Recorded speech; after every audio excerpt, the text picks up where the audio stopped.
Coucou les amis, comment ça va? Ça fait longtemps qu'on ne s'est pas parlé tous les deux, enfin tous ensemble. Ça fait longtemps que j'ai pas fait de vidéo parce que il s'est passé plein de trucs les gars. En vrai, je me souviens même pas vraiment où on en était rendu dans le dernier journal vidéo, mais il m'est arrivé plein de trucs depuis. J'ai fait une grosse crise dépressive encore, parce que ça n'allait vraiment pas. Il a fallu que j'appelle, ma meilleure amie à la rescousse pour m'aider à me sortir de là parce que, j'avais beau essayer de m'accrocher. Le contexte, le milieu de vie, le contexte dans lequel je vivais, me rendait dingue en fait, me rendait complètement dingue et ça m'aidait pas du tout à aller mieux. Du coup, voilà, j'ai appelé ma meilleure amie à la rescousse. Elle est arrivée avec, son compagnon et puis un super copain. Ils m'ont aidée à déménager, ils m'ont aidée à quitter la maison dans laquelle j'étais et qui me rendait si malheureuse et depuis je vis chez eux. Voilà, alors je vis pas dans la maison ni quoi, j'ai mon petit chez moi sur leur terrain quoi, mais du coup, je vis chez eux. Le temps de me reconstruire, le temps d'essayer de repartir sur de bases nouvelles, changer d'environnement pour un environnement plus sain, plus stimulant pour continuer dans ma quête d'aller mieux et d'avancer. Et j'ai fait beaucoup de progrès de ce côté-là. Comment je pourrais pas tout vous résumer parce que ça soit dans mon cœur ou dans ma tête, il s'est passé tellement de choses. J'ai réalisé, j'ai pris conscience de tellement de choses. Les premiers mois où je suis arrivée chez mes amis, j'étais inerte. Je passais mes journées, voilà, dans mon lit, à écouter de la musique, à fumer des pétards et à réfléchir. Encore et encore. Je mangeais plus du tout. Pas parce que j'avais pas faim, parce que ça arrivait souvent que mon ventre il fasse grou, mais j'avais pas envie de manger en fait. J'avais juste besoin d'hiberner en fait. Vraiment, genre le temps de commencer à cicatriser de mes blessures, le temps de comprendre et de réaliser certaines choses, le temps de faire le point sur ma vie, sur ce que je voulais faire, sur ce que je voulais être, et puis cesser une bonne fois pour toutes cette lutte insistante que j'ai depuis ma naissance avec moi-même. On est tous obligés de vivre avec soi-même, on n'a pas le choix et m'acharner continuellement contre moi, c'était pas sain au final, c'était pas sain du tout. Ça fait des années que je m'enterre dans mes traumas, que je m'enterre dans.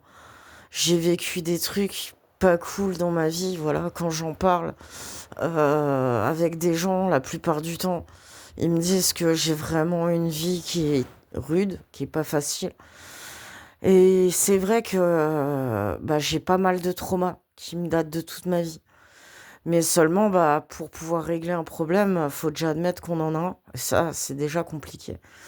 Mais en ce moment, je suis vraiment sur une pente positive de ouf. Là, ça vraiment, je commence à aller mieux. J'ai pris conscience d'énormément de choses et ça m'aide à avancer. Je me sens beaucoup mieux, beaucoup plus sereine. Je fume beaucoup moins de cannabis, du coup. J'en fume toujours, bien sûr, mais beaucoup moins. Parce que je ressens plus le besoin de me défoncer la gueule H24. Et quand j'en ai pas, en vrai, je vais très bien. Et pareil, j'ai arrêté les médicaments, la dose de somnifères de merde que je m'enfilais tous les soirs pour essayer de fermer l'œil la nuit. Tout ça, c'est fini. C'est fini aussi parce que du coup, j'ai arrêté de les prendre et en vrai, ça va beaucoup mieux. En gros, bah, je vous avais expliqué. Quand j'avais de la fume, je prenais pas les médocs. Quand j'avais pas de médoc, enfin quand j'avais de la fume, je prenais pas de médoc et quand j'avais pas de fume, je prenais les médocs et maintenant c'est fini. C'est-à-dire que je me prends un peu de fume en début de mois pour le plaisir. Je fume tant qu'il y en a, quand il y en a plus, il y en a plus et le reste du temps, j'en ai pas. Je prends pas mes médicaments non plus pour dormir le soir et j'ai jamais aussi bien dormi de toute ma vie. Alors bien sûr, c'est pas un sommeil idéal parce que bah je dors dans une cabane, j'ai pas le chauffage. On vient de passer l'hiver, donc il y a quelques petits moments ouais où genre quand tu te tournes pour dormir et que la couette elle se soulève et que t'as la hanche à l'air, bah là tu te réveilles vite fait en mode ah merde, puis tu remets la couette.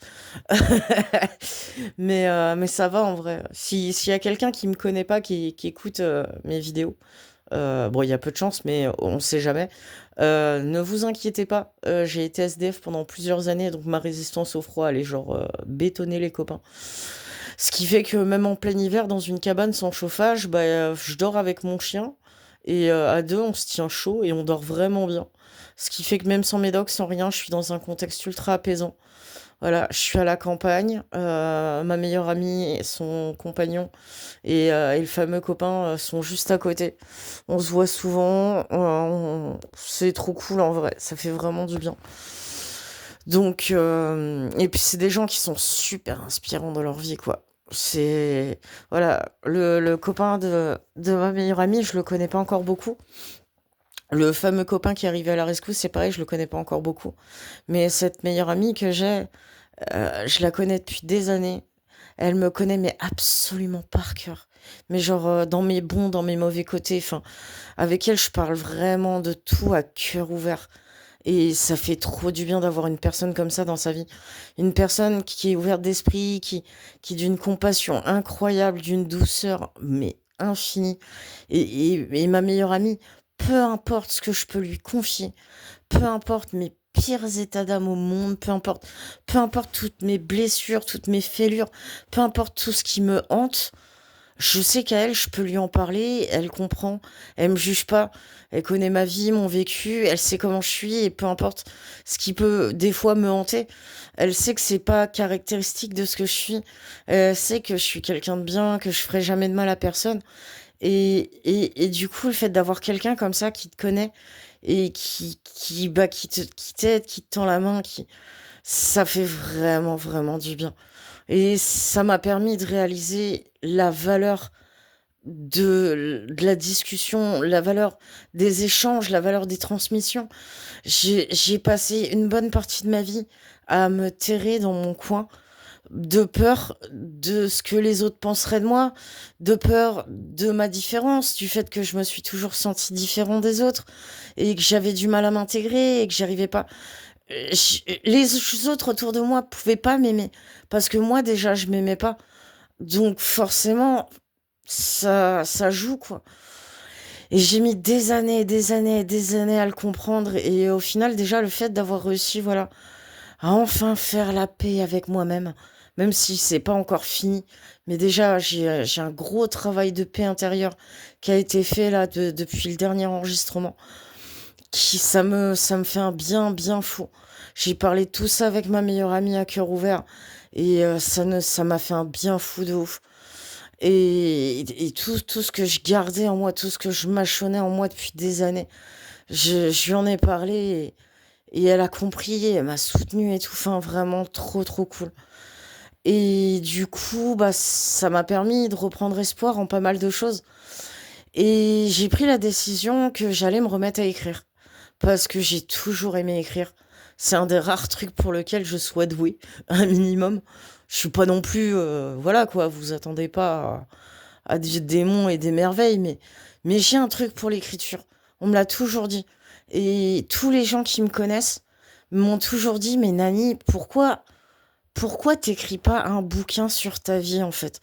Un bouquin qui raconterait ton histoire, ton contexte familial, ce que t'as vécu, la philosophie que t'en as tirée, enfin, les combats que t'as menés et ton combat justement, enfin, ton parcours pour t'en sortir malgré tout ça. Enfin, il y a plein de gens qui m'ont dit que j'étais quelqu'un qui avait une vie inspirante.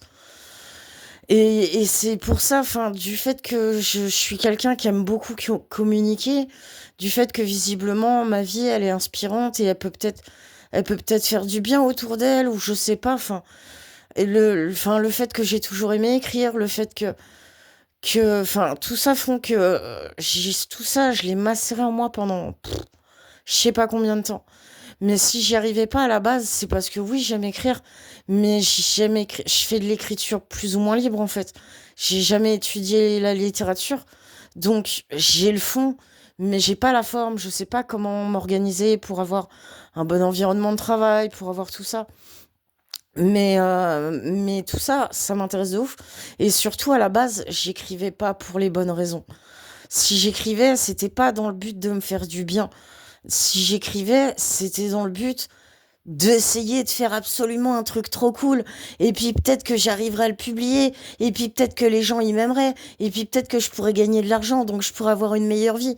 Mais c'est pas comme ça que ça marche en fait. Et vu que j'écrivais pour les mauvaises raisons, bah j'avais pas d'inspi, j'arrivais pas à m'y mettre. C'était pas quelque chose que je faisais par plaisir en fait. J'avais envie de le faire par plaisir, mais très vite, c'est devenu un genre de contrainte psychologique et j'ai arrêté d'écrire en fait. J'ai juste arrêté d'écrire. Alors que des idées, j'en ai plein la tête. Je suis une grande rêveuse. J'adore passer du temps à réfléchir, à imaginer des trucs, à me faire des films dans ma tête. Euh, je baigne dans pas mal d'univers créatifs. Je tire mes inspirations d'un petit peu partout. Et en vrai, c'est mon truc, l'écriture. C'est et le dessin un peu aussi parce que bah j'aime bien dessiner aussi. Euh, donc donc j'ai décidé de me lancer dans tout ça en fait. Pour l'instant c'est au balbutiement bien sûr. Mais du coup voilà j'ai changé le nom de la chaîne YouTube. Je me suis fait un compte Instagram sur lequel je poste voilà certaines petites choses que j'écris. Certains dessins que j'ai fait. Je sais pas, pour l'instant, j'ai pas trop envie de redessiner, mais ça va peut-être me reprendre. On sait pas. Donc, si je refais d'autres dessins, pareil, je les posterai sur cet Instagram. Et, euh, et déjà, pour montrer un peu ce que je fais, sortir de ma bulle, et voir un peu, déjà, tâter le terrain. Et puis, je me mets à écrire, vraiment. Là, j'ai un projet. Un projet qui me tient à cœur, un projet qui est sérieux, un projet que je mature, que je vais continuer de maturer parce que voilà, ça se fait pas en un clic tout ça, mais c'est un projet vraiment, vraiment concret que j'ai envie d'écrire avec le cœur, vraiment. Et, et ce projet-là, j'espère qu'un jour, il verra le jour. Voilà, je vais l'écrire, je vais l'écrire. Et une fois qu'il sera écrit, voilà, une fois que j'estimerai que je peux pas faire mieux que ça, eh ben, j'essaierai, voilà, soit de le faire imprimer, soit peut-être voilà, de contacter des maisons d'édition, de leur envoyer et de voir ce que ça donne. Et puis, advienne que pourra. Si ça marche, bon, bah, YOLO les frères, c'est la teuf, youpi pompelope, tout ça, tout ça. Et puis, si ça marche pas, bon, c'est pas grave, je ferai autre chose et puis c'est tout.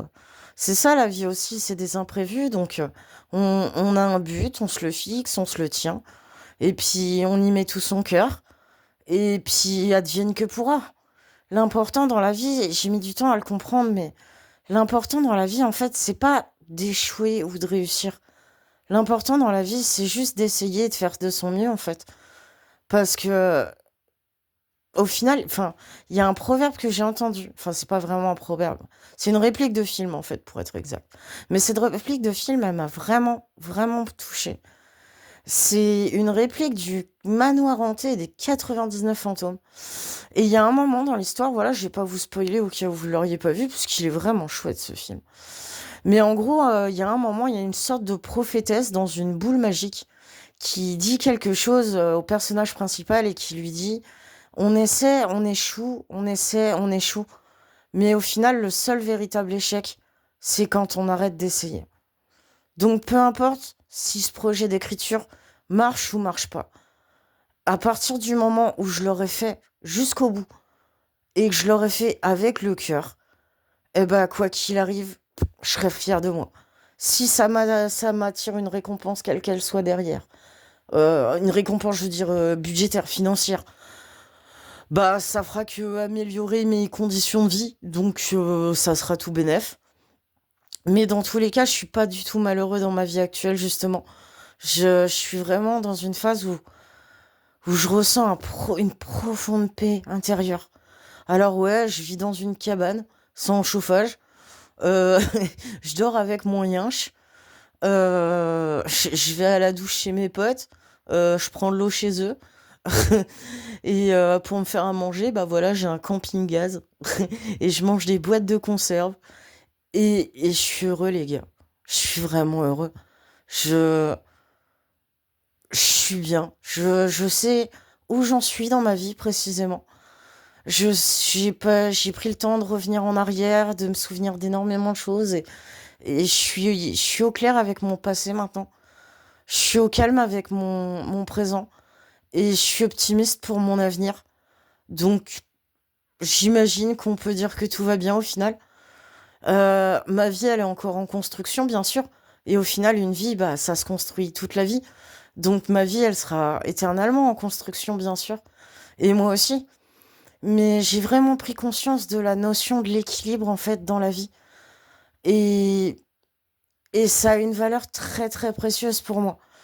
Je vais vous parler un peu de ma vie, mais en gros, dans la vie, on a tous des croyances. C'est important d'avoir des croyances parce que c'est les croyances qui génèrent notre foi, notre espoir. Donc, on a tous des croyances et peu importe qu'est-ce qu'on a comme croyance et le nom qu'elles portent, à mon sens, elles sont toutes aussi légitimes les unes que les autres. Donc, peu importe en quoi les gens croient, bah, je respecte toujours et je suis toujours ouverte d'esprit, je suis toujours curieuse aussi d'essayer de comprendre un peu, enfin, je m'intéresse un peu à tout ça. Et au fur et à mesure du temps, à force de me renseigner à tout ça, auprès de tout ça, je me suis rendu compte bah, que je trouvais mon compte dans pas mal de croyances, mais il y en a vraiment aucune qui, qui me correspondait vraiment. Alors du coup, je me suis dit que l'important dans une croyance, c'était pas le nombre de gens qui y croyaient. L'important, c'est pas le nombre de fidèles, c'est pas ça qui fait la valeur d'une croyance et les valeurs qu'elle nous apporte et qu'elle nous transmet au quotidien. Donc, j'ai décidé que j'allais créer ma propre croyance. Et à force de construire ça tout seul dans ma tête, ça a vraiment pris du sens en fait. Et du coup, bah, c'est cette nouvelle croyance, voilà, qui guide mes pas un peu, qui m'inspire au quotidien, qui me donne de la force et qui me réconforte. C'est dans cette croyance que j'ai trouvé beaucoup de réponses en mes questions. Alors, j'ai aucune preuve formelle de la véracité des réponses que j'ai trouvées, bien sûr, c'est le principe d'une croyance, mais, mais j'y crois, j'y crois. Et ça donne un sens à ma vie. Voilà. Donc, il y a énormément de gens, voilà, quand ils sont en perte de foi, en perte de tout ça, il y a énormément de gens qui se tournent vers la religion. Et du coup, je comprends ça aujourd'hui. Ah, j'ai pas trouvé mon compte dans les religions qui existaient déjà. Du coup, j'ai pris un peu de tout le monde et j'ai fait ma propre sauce. Mais ça me rend heureux et ça fait de mal à personne. Donc voilà. Voilà. J'ai trouvé un but, j'ai trouvé de la motivation, j'ai trouvé un objectif, j'ai trouvé des réponses, j'ai trouvé la paix. J'ai trouvé la paix. Et je garantis pas qu'elle dure éternellement parce que du fait que la vie c'est un équilibre, bah il faut du bon, il faut du mauvais. Parce que si on vivait que du bon au quotidien, bah ça serait quelque chose d'acquis et on n'en profiterait pas. On considérerait ça comme acquis et ça nous rendrait même plus heureux au final. Au même titre que si on vit que du mauvais tout le temps, bah on s'en sort pas, on s'en remet pas, on sombre progressivement tout autant. Et puis bah on finit, enfin, dans tous les deux cas, c'est un peu le problème de l'humanité, je trouve, c'est qu'on oscille constamment entre un extrême et un autre. On n'a pas vraiment de juste milieu. Et cette tendance qu'on a justement, elle a un impact considérable sur notre monde, sur notre planète, sur notre société, sur tout en fait. Et c'est pour ça que cette notion d'équilibre en toute chose, elle me tient vraiment, vraiment à cœur depuis que j'en ai pris conscience. Et pour moi, c'est clairement, c'est clairement un message de la nature. Ouais, et c'est en ça que je crois. Je crois en la mère nature. Je sais pas si ça vous touche ou quoi. Il y en a peut-être qui vont me dire, ah ouais, pareil, je crois en la mère nature. Il y en a peut-être qui vont me dire que ça leur en touche une sans leur faire bouger l'autre. Je comprends en vrai, on croit tous en quelque chose de différent, mais, mais pour moi, la mère nature, elle a toujours été précieuse. Ma maman, elle était un petit peu sorcière sur les bords. La nature, c'était quelque chose d'incroyablement précieux pour elle. Et son amour de la nature, elle me l'a transmis. Et toute ma vie, j'ai été en opposition avec notre monde parce que je voyais ce que les humains faisaient à la Terre, à la planète, aux autres formes de vie, aux animaux, toute cette souffrance. Et je comprenais pas et ça me mettait en colère. Et c'est pour ça que j'ai toujours détesté les humains. Mais aujourd'hui, je prends conscience qu'au final, bah, même les humains, ils souffrent de ouf. Euh, c'est, enfin, peu importe ce qui a causé le déséquilibre de notre monde, au final, c'est une résultante dont on subit tous les conséquences. Parce que peu importe la forme de vie qu'on représente sur Terre, on est tous liés à la Terre.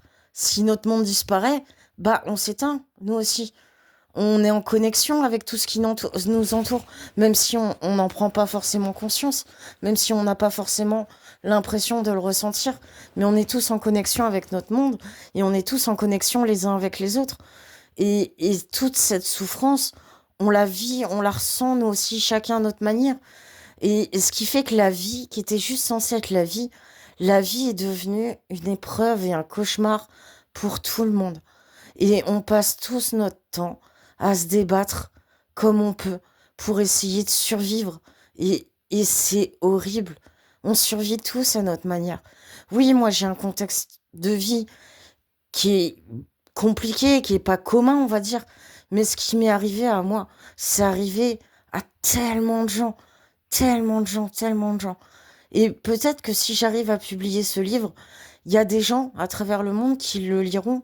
Enfin, à travers le monde. Je prétends pas que mon bouquin finira à l'autre bout de la planète non plus, mais ce que je veux dire, c'est qu'il y a peut-être quelqu'un dans le monde qui lira ce bouquin un jour et peut-être qu'il se sentira pas seul. Et enfin, du coup, je veux écrire, ça m'anime, ça me... Là, je vais vous dire, je suis tellement... c'est tellement un projet qui me tient à cœur. Toute cette prise de conscience, tout ce que j'ai reçu, enfin, tout ce qui m'arrive ces derniers temps, ça me touche tellement que là, je suis en train de vous en parler. Mais techniquement parlant, je parle à personne. Je suis tout seul dans ma cabane. Il y a juste mon chien qui m'entend et il roupille, il s'en bat les couilles en fait. Mais juste le fait de formuler en fait tout ça à voix haute, ça me fait trembler en fait. J'en tremble. Mais je saurais pas expliquer si c'est de la nervosité, du stress, de l'emballement, de l'excitation. Mais je vis, les gars, je vis. Moi qui étais devenue une coquille vide depuis tout ce temps, et moi qui me retrouvais à plus rien ressentir. En ce moment, je me sens ultra émotif. J'ai plus aucun contrôle sur moi-même. Genre, je m'emballe tout le temps. J'arrête pas de parler. Moi qui me retrouvais à plus parler trop à personne, je parle tout le temps, j'ai envie de parler tout le temps, j'ai envie de parler à tout le monde. Genre, c'est incroyable, c'est impossible en fait. Parce que les gens, ils me connaissent pas et du coup, pour eux, je suis juste une grosse relou qui parle tout le temps. C'est genre, de là où je fais souvent du stop parce que j'ai pas de voiture. Donc quand j'ai besoin d'aller en ville, je fais du stop. Et à chaque fois que je fais du stop, je suis tellement emballée à l'idée de rencontrer quelqu'un de nouveau et de parler avec cette personne, d'apprendre à la connaître, de juste de faire connaissance en fait, que du coup je me retrouve à parler, à parler, à parler. Je pose des questions aux gens, je suis impossible, je suis impossible. Mais en vrai, j'adore ça et ça me permet de rencontrer des gens et de parler à des gens incroyables. Et l'autre jour, j'ai parlé avec une femme, voilà, qui m'a pris en stop. Et ce qui lui est arrivé dans la vie est abominable, abominable. Et c'est une femme d'une grande douceur, d'une grande générosité. Ça se sent vraiment que c'est une femme qui a le cœur dans les mains. C'est une mère de famille à qui il est arrivé quelque chose de terrible dans la vie. Et malgré ça, elle reste forte, elle garde la tête haute, elle est combative, elle était tellement inspirante, tellement inspirante. Cette femme-là, elle a eu 7 enfants. Et sur ces 7 enfants, elle a tout donné à ses enfants. Et au bout d'un moment, elle a appris qu'elle avait le cancer, qu'elle était malade. Et il y a 4 de ses enfants, les 4 premiers-nés de ses enfants, qui lui ont tourné le dos, qui sont partis, qui l'ont abandonné. Parce que pour eux, c'était la honte de côtoyer quelqu'un de malade, quelqu'un de fragile, quelqu'un de... Et ils lui ont tourné le dos, elle voit pas ses petits-enfants, ni rien du tout. Mais elle continue de garder la force et de se battre pour les 3 enfants qui lui restent. Et j'ai trouvé cette femme tellement inspirante, tellement inspirante. Et ça m'a fait un bien fou de parler avec cette femme. Et, et peu importe ce que les gens de l'extérieur disent de ma vie, de mon passé, de mon vécu, de dire que j'ai vécu des trucs horribles, abominables, bah, le fait de parler avec cette femme, bah, ça m'a permis de me rendre compte que on était, on avait tous des souffrances différentes, on avait tous des traumatismes différents, mais au final, on est tous les mêmes. Et du fait qu'on vit dans une société qui est basée sur la peur, qui est basée sur la stigmatisation, qui est basée sur la catégorisation. Voilà, plus le temps passe, plus on oblige les gens à se mettre dans des cases de plus en plus restreintes. Et plus dès que tu sors un peu de cette case, t'es isolé, t'es fin. Et du coup, on a tellement peur de finir comme ça.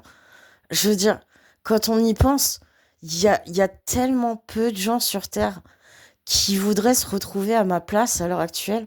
Voilà, d'être SDF, de pas avoir une thune, de pas avoir de boulot, de pas avoir le permis, de pas avoir de bagnole, de pas.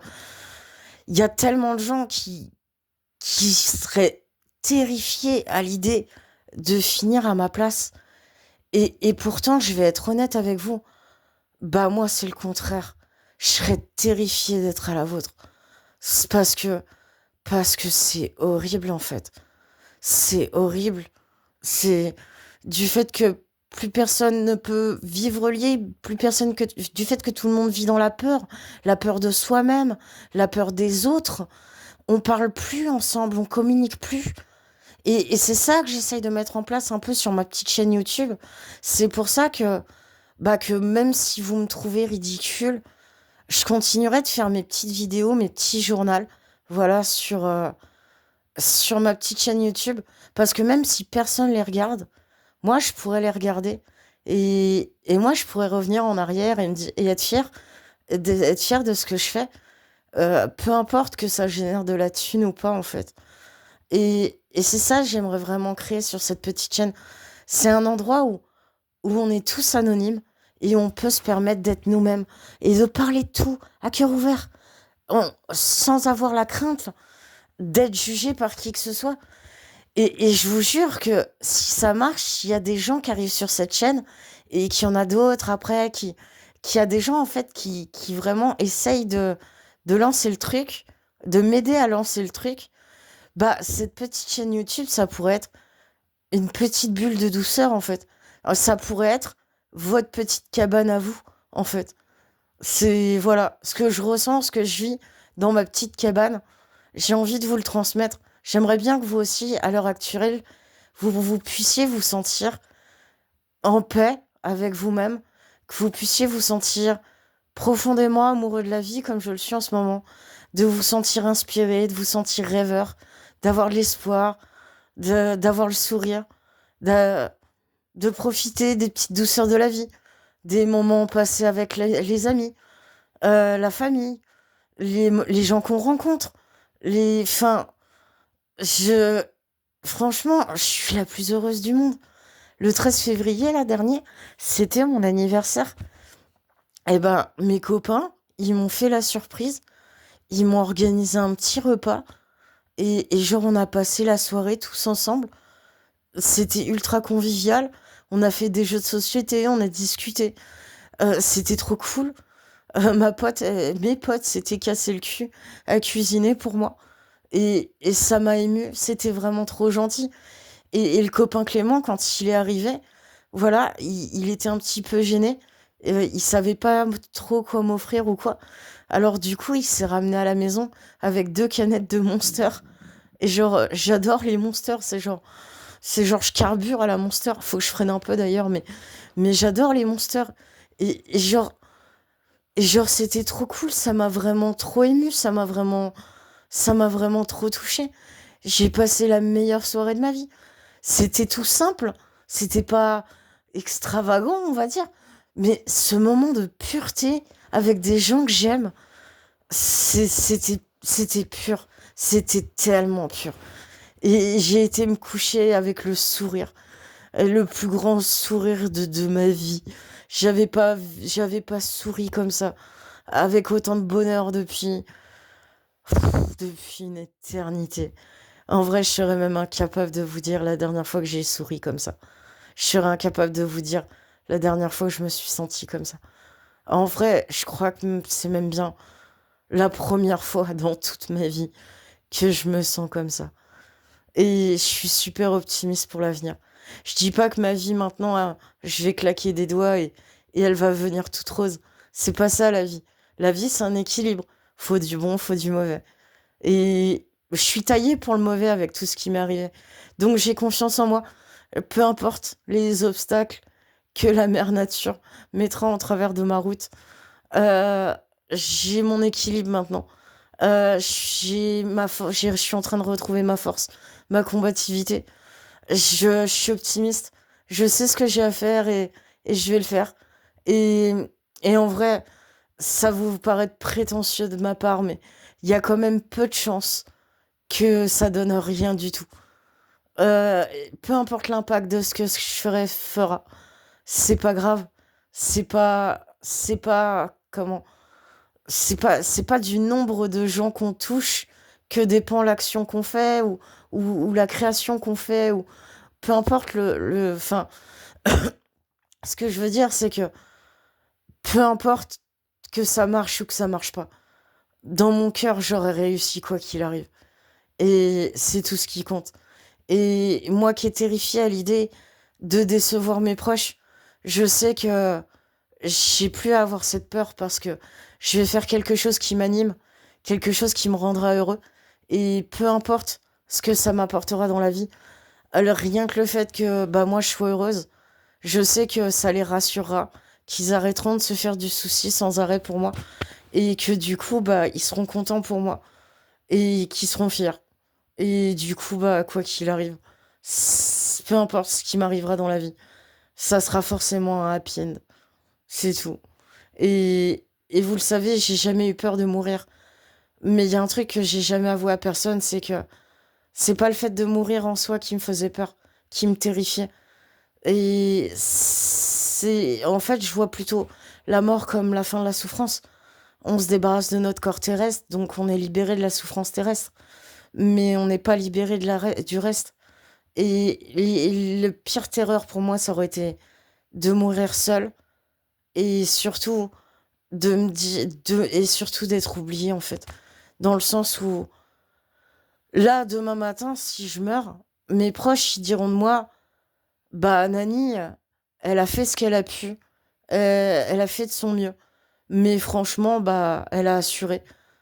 Et rien que le fait qu'ils disent ça de moi, bah c'est tout ce que je veux en fait. Et je sais que bah peu importe ce qui m'arrivera dans la vie, peu importe le moment où ça sera la fin pour moi, où ça sera le rideau, je sais que mes proches ne m'oublieront jamais. Donc maintenant je peux mourir tranquille quoi qu'il arrive. Quoi que la vie me réserve, peu importe. Peu importe le temps que j'aurai sur Terre. Ça c'est la mère qui décide, c'est pas moi. Mais j'ai confiance en elle. Je sais qu'elle est qu'amour. Et, enfin, elle est amour. Oui, elle est amour quoi qu'il arrive, mais c'est vrai que c'est toujours mieux si on est amour pour elle aussi, bien sûr. Mais bref, ça c'est mes convictions personnelles, je pense. Mais dans tous les cas, ayez confiance en vous parce que si vous croyez vraiment en vos rêves, les gars, je vous jure qu'ils peuvent se réaliser. Moi, j'ai passé toute ma vie à croire en mes rêves. J'ai jamais rien accompli dans ma vie parce que elle était tellement triste et décourageante que je préférais passer mon temps dans mon coin tout seul, à me plonger dans la musique et à imaginer ce que j'aimerais que ma vie soit. Et, et du coup, j'en ai imaginé des choses. Et aujourd'hui, à force d'imaginer, bah, j'ai une idée précise de ma conception du bonheur. Et, et au final, je sais ce que j'ai à faire pour y arriver maintenant. C'est-à-dire que j'ai passé les 30 premières années de ma vie à rêver ma vie. Et aujourd'hui, j'ai enfin eu mon déclic. Et peu importe le temps que ça me prendra ou les moyens qu'il faudra pour que j'y arrive, je sais que maintenant, je vais vivre pour mes rêves. Je vais pas rêver ma vie en fait. Je vais vivre mes rêves maintenant. Et, et je suis trop heureux. Je suis trop heureux. Je me découragerai pas. Enfin, si. Il y a forcément des moments où j'aurais envie de me décourager, mais je sais que je suis sur la bonne voie. Et je sais que je peux compter sur mes amis. Mes amis, ma meilleure amie, qui me connaît par cœur et qui n'hésitera pas, voilà, à employer les mots qu'il faut en toutes circonstances pour pas que je lâche prise cette fois, quoi qu'il arrive. Mais en vrai, je suis optimiste de ouf. Je me sens une combativité de tous les diables. J'ai envie de bouffer ce monde comme une pomme. Et, euh, et j'y crois, les gars. J'y crois de ouf. J'y crois de ouf, je peux le faire. Cette histoire, cette histoire que j'ai envie d'écrire, qui sera basée sur ma vie, cette histoire que j'ai envie d'écrire et de publier, je suis sûr que ça va changer quelque chose. Je sais pas ce que ça va changer exactement, mais je suis sûr. Je suis sûr que c'est le premier pas vers la vie de mes rêves. Genre, là déjà, j'ai déjà une vie qui me rend heureux. Mais forcément, j'ai des rêves, des aspirations. Et, et le fait que si ce livre marche, la thune, pas la thune, ça c'est pas important. Mais ça fait qu'il y a plus de gens qui entendront parler de moi. Il y a peut-être des gens qui seront sensibles à mon art. Ça va me permettre de pouvoir rencontrer d'autres gens, d'autres artistes, et de pouvoir parler avec les gens et de me faire des amis, de me faire, je sais pas, des collègues de boulot. Enfin, des rêves, j'en ai plein, les gars.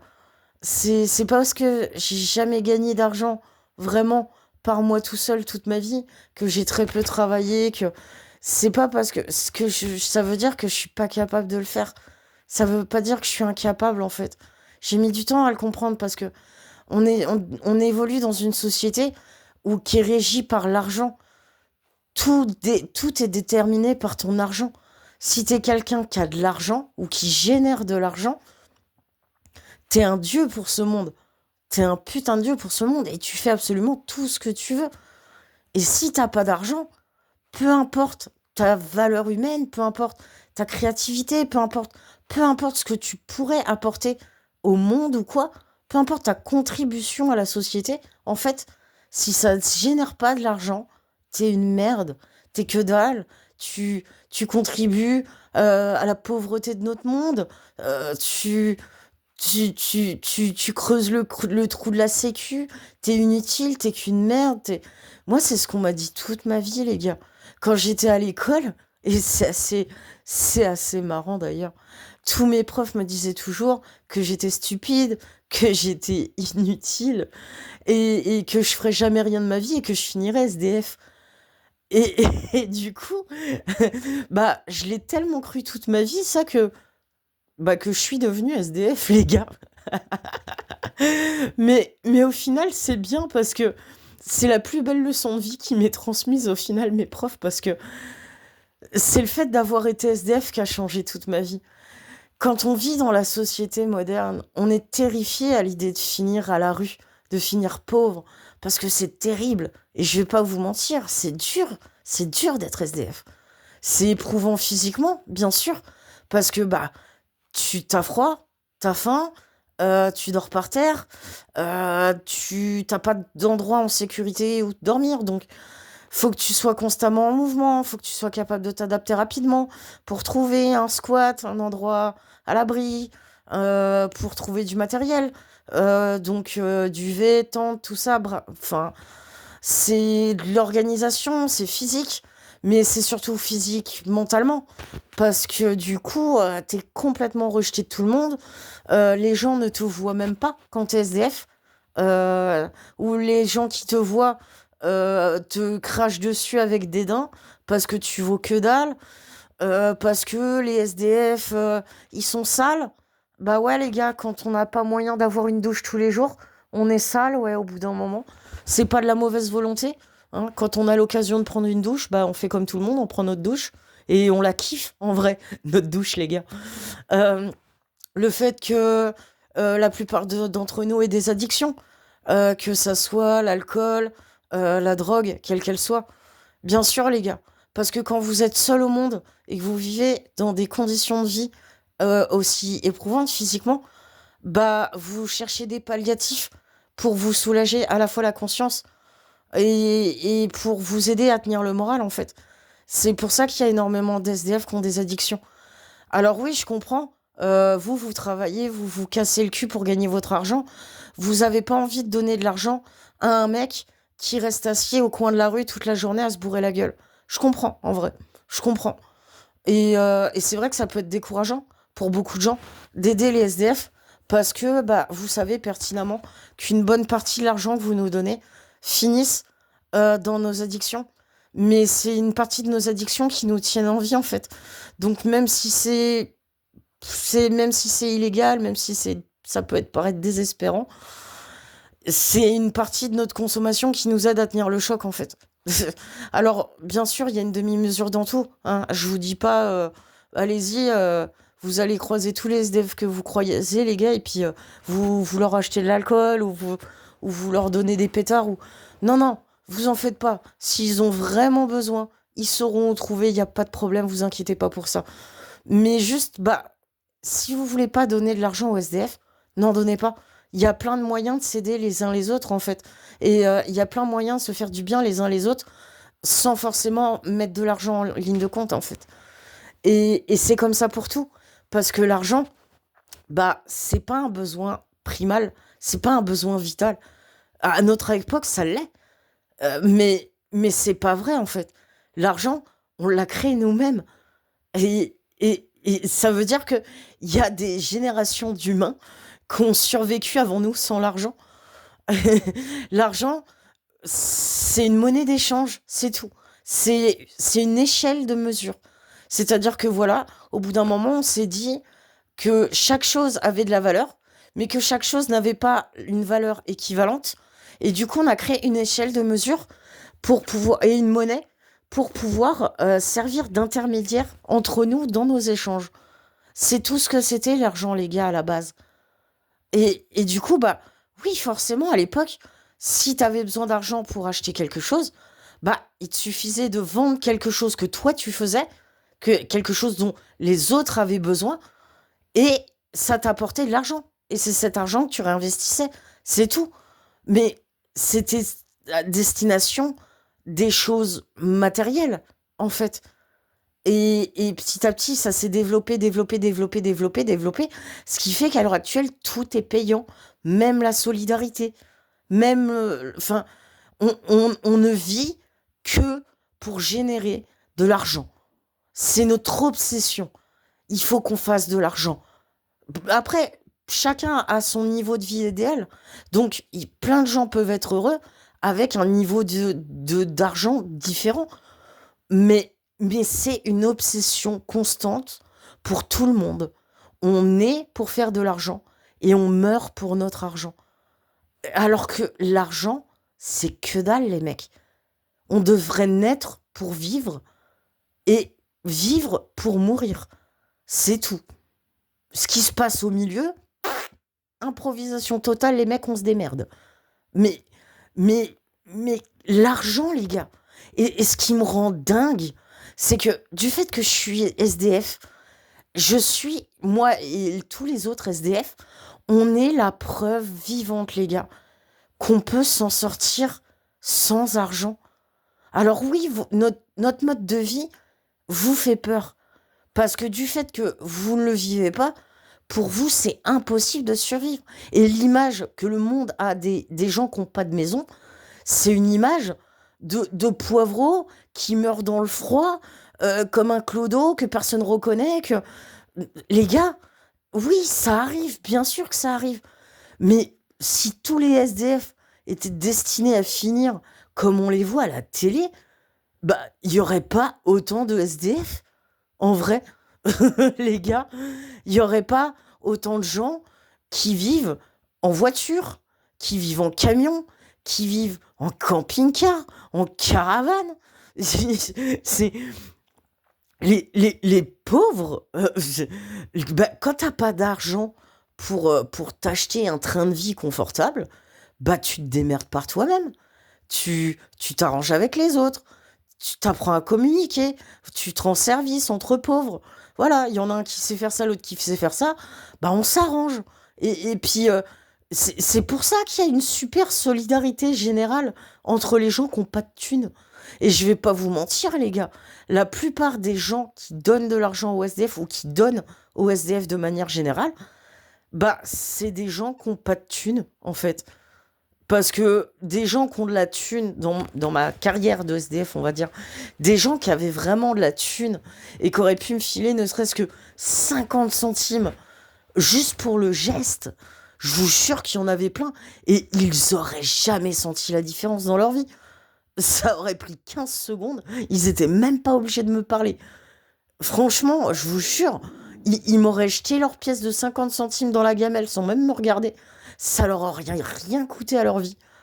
Mais moi, bah, 50 centimes, ça aurait été... Rien que le geste, en fait, ça aurait été cool. Personne le faisait. Les gens qui avaient de la thune, quand ils me voyaient assis par terre, mes cheveux dégueulasses, mes dents pourries, mon pull trop grand pour moi qui sentait le chien et mon border collie, bah, ils faisaient genre de pas me voir. Et les fois où j'avais le malheur de dire bonjour, de juste dire bonjour, je me faisais envoyer chier comme de la merde. Et, et c'était pas grave au final. C'est- Je me suis jamais senti vraiment blessé ou offusqué. Un peu au début, fatalement. Mais quand je me suis mis à réaliser vraiment le monde dans lequel on était, parce que bah, le fait de toucher le fond, bah, t'as une vue d'ensemble sur tout le reste. Et j'ai appris tellement, tellement de la vie. Et c'est pour ça que devenir SDF est la meilleure chose qui me soit arrivée dans la vie. Parce que oui, ça m'a mis à l'épreuve. Ça m'a mis à l'épreuve physiquement. Mais je sais pas, genre, regardez les militaires par exemple. Bah, eux aussi, ils dorment par terre. Eux aussi, ils endurent le froid. Eux aussi, enfin, ils ont pas tout. Selon où ils partent, où ils sont envoyés, ils ont pas toujours l'occasion de manger à leur faim. Voilà, je parle des militaires, mais en vrai, il y a énormément de gens dans le monde qui sont confrontés à ça et qui survivent et qui s'en sortent en fait. Parce qu'il y a toujours des moyens de s'en sortir. Parce que ce rapport à l'argent qu'on a, il est dicté par notre gouvernement, il est dicté par notre société. Parce que nos dirigeants, de l'argent, ils en manqueront jamais. Donc eux, ils ont tout. Et tant qu'ils feront en sorte de nous laisser, à nous, le peuple, le minimum syndical pour qu'on ait peur de le perdre, bah, ils nous tiendront par les couilles. Et au final, si les gens réalisaient vraiment que juste avec du dialogue et de l'entraide, sans jugement de valeur, on s'en bat les couilles de la personne qui peut vous aider. En fait, elle peut vous aider, c'est tout. Donc, allez-y. Et si vous rencontrez quelqu'un qui a besoin de votre aide, bah, peu importe qui c'est ce mec-là, en fait. Aidez-le. Ça vous coûtera que chi. Vous aurez fait une bonne action dans votre journée. Et c'est pas forcément se donner aux autres complètement, mais juste, bah, des choses simples. Quand quelqu'un vous arrête dans la rue gentiment, avant de l'envoyer chier parce que vous avez pas d'argent à donner, ou parce que vous avez pas de cigarette, ou parce que vous avez pas le temps, juste dites bonjour et essayez de voir juste ce que la personne elle vous veut.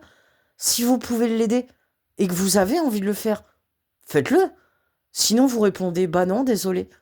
Et puis c'est tout. Ça prend 15 secondes. Ça bouleversera pas votre existence. Et, et peut-être que si, en fait. Parce que cette personne, cet inconnu que vous venez de rencontrer, peut-être que vous le reverrez jamais dans votre vie, mais peut-être bien que en l'aidant, vous allez discuter, vous allez apprendre à vous connaître, et peut-être que vous allez vous rendre compte que vous avez des points communs, et peut-être qu'avec le temps, vous vous apprécierez, et peut-être que sans le savoir, au bout de 10 ans, vous ferez un ami que vous oublierez jamais. Ma meilleure amie, celle dont je vous parle depuis tout à l'heure, on s'est rencontrés à Nantes, à l'époque où j'étais SDF. Elle était en études d'art, elle faisait du graphisme, et c'était jeudi soir, soirée étudiante. Du coup, bah, il y avait tous les petits jeunes qui étaient dans le centre-ville de Nantes, en train de taper soirée. Et moi, je venais de finir ma journée de manche, voilà, ça avait pas marché de ouf. J'étais avec mon ex et mon chien. Non, j'avais pas mon chien encore à l'époque. J'avais pas mon chien, pardon. J'avais pas encore mon chien.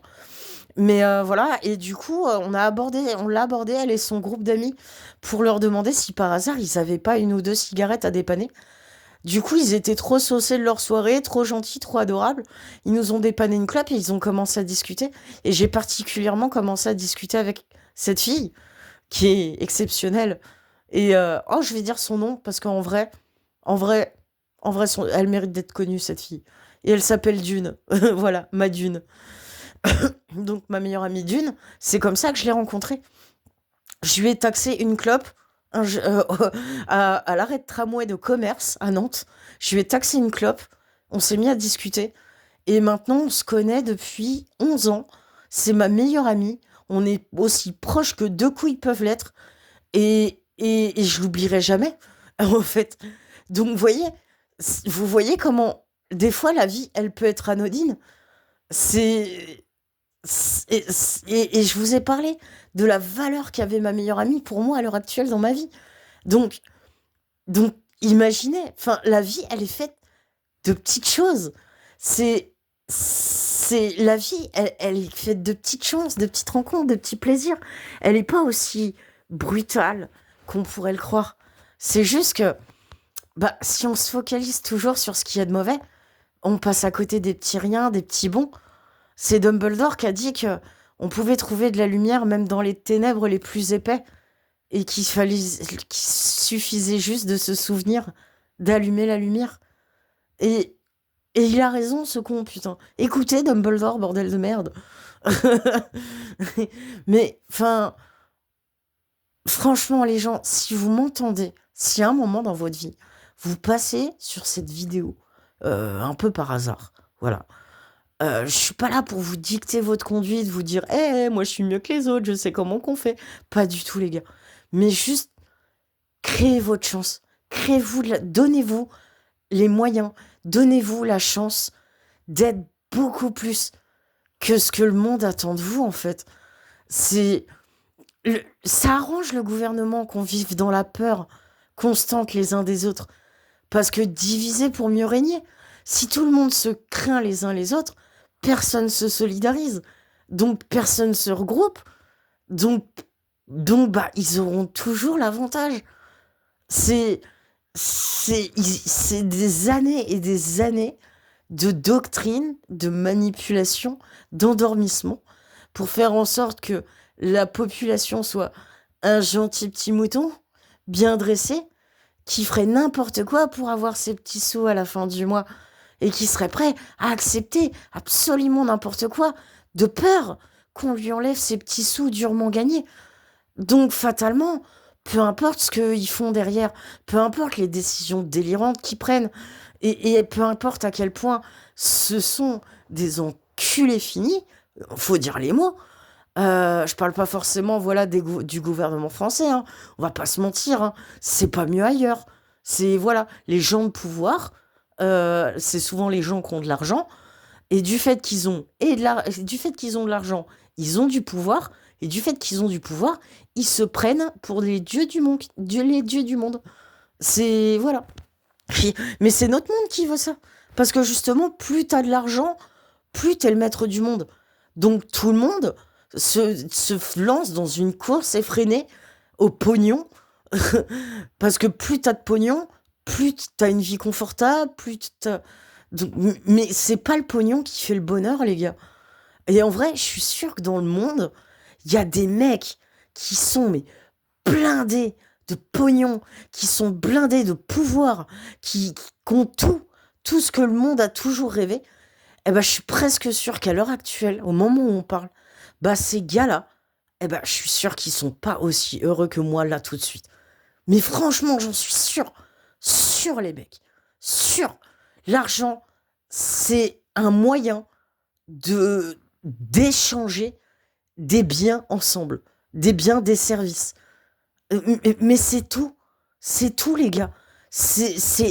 La notion de valeur sur le plan monétaire, c'est uniquement une échelle de mesure de la valeur qu'on a estimée nous-mêmes des choses. Mais même cette notion de valeur, elle est propre à chacun d'entre nous. Il y a des gens pour qui une putain de pomme, ça peut valoir des millions. Et il y a des gens, voilà, tu leur offres une bouteille de champagne à, je sais pas moi, 12 000 balles, bah, ils s'en cognent en fait. Ils en ont rien à foutre. C'est. La valeur, c'est subjectif, c'est comme l'art, c'est sujet à interprétation. Et tout dans notre vie est sujet à interprétation et à subjectivité. Parce que du fait on est tous différents et qu'on a tous un vécu, une expérience et un regard différent sur le monde, on a tous une perception de ce qui nous entoure qui est différente. Et c'est bien, c'est ça qui fait la richesse du monde, c'est ça qui fait la richesse de ce que l'on est. Et si on arrivait à communiquer entre nous et à se dire les choses et à parler librement ensemble, on se rendrait compte que non seulement on est tous dans la même merde, mais en plus on se ferait des putains de relations. On rencontrerait des gens qui nous ressemblent, des gens à qui on peut parler, des gens à qui on peut s'ouvrir, des gens qui nous comprennent, des gens avec qui on passe des bons moments, parce que ils partagent les mêmes choses que nous. Enfin, il faut ouvrir le discours, les gars, peu importe c'est quoi votre idéal dans la vie. Parlez-en, les gars. Parlez-en. Et je vous jure que l'argent, c'est de la merde. Si demain, tous les humains de la Terre se décidaient, ou même pas tous les humains de la Terre en vrai, il suffirait que rien que la société de base, pas les grands de ce monde, mais juste nous tous, le peuple, voilà, il suffirait que demain on décide d'arrêter l'argent, mais vraiment, genre, tu vas à l'épicerie, tu prends ce dont tu as besoin, ok, ça serait roue libre en début, mais tu prends ce que tu as besoin. Dans les magasins, ils ont des assurances contre le vol, contre tout ça. Si vous êtes nombreux à le faire, personne ne pourra vous en empêcher. Et surtout, personne ne se fera disputer parce que bah, vous êtes partis en vous prenant des trucs. Les vigiles, ils auront beau être payés, eux, à, comment, à devoir vous arrêter. Si vous êtes plusieurs à le faire, ils pourront pas être partout, les mecs. Et même eux, s'ils arrêtent d'utiliser l'argent, si tout le monde arrête d'utiliser l'argent, bah même eux, ils auront plus besoin d'argent. Et du coup, dans nos grandes surfaces où pourrissent et où sont gâchées des centaines de bouffes, bah tout ça, ça serait évacué en très peu de temps. Et à la suite de ça, bah les gens qui continueraient à produire de la nourriture, ça serait les gens qui font ça par vocation et par amour. Donc les gens qui font ça avec le cœur, les petits fermiers indépendants, les associations locatives, les trucs. Donc oui, bah, à force, il y aurait plus de grande distribution, mais il y aurait toujours des marchés, des bouchers, des charcutiers, des libraires. Il y aurait toujours tout ça, en fait. Il y aurait toujours tout ça. C'est juste que bah, on serait obligé de consommer plus local, plus bio, plus tout ça. Mais enfin, c'est donc oui, ça changerait des choses à notre monde. Mais vous pourriez toujours vous en sortir et être bien, en fait. Et pour tout ce qui changerait, voilà, de tout ça, bah, l'entraide, les gars, enfin, si plus personne n'utilise d'argent et que plus personne ne génère d'argent, bah, ça veut dire que même les fournisseurs d'électricité, les fournisseurs d'eau, bah, ils auront plus trop le choix, en fait. Parce que, bah, si plus personne ne génère d'argent, bah, eux non plus, en fait. Donc, ils n'auront pas le choix. Ce qui fait que les ressources de la Terre, bah, enfin, nos besoins primaires, il pourrait être comblé, il pourrait continuer d'être comblé sans argent, en fait. C'est, voilà. L'eau, il y en a partout. Les usines qui traitent l'eau, il y en a partout. Donc, de l'eau, bah voilà, tu ouvres le robinet, t'as de l'eau. L'électricité, c'est pareil. Il y a de l'électricité partout, tout est déjà installé, tout ça, machin. Donc, on peut continuer d'avoir l'électricité, le chauffage, on peut continuer d'avoir tout ça. Que ça génère de l'argent ou que ça en génère pas, en fait. C'est, voilà. C'est, enfin, pensez-y, les gens, enfin, si vous entendez ce message, juste essayez d'y penser.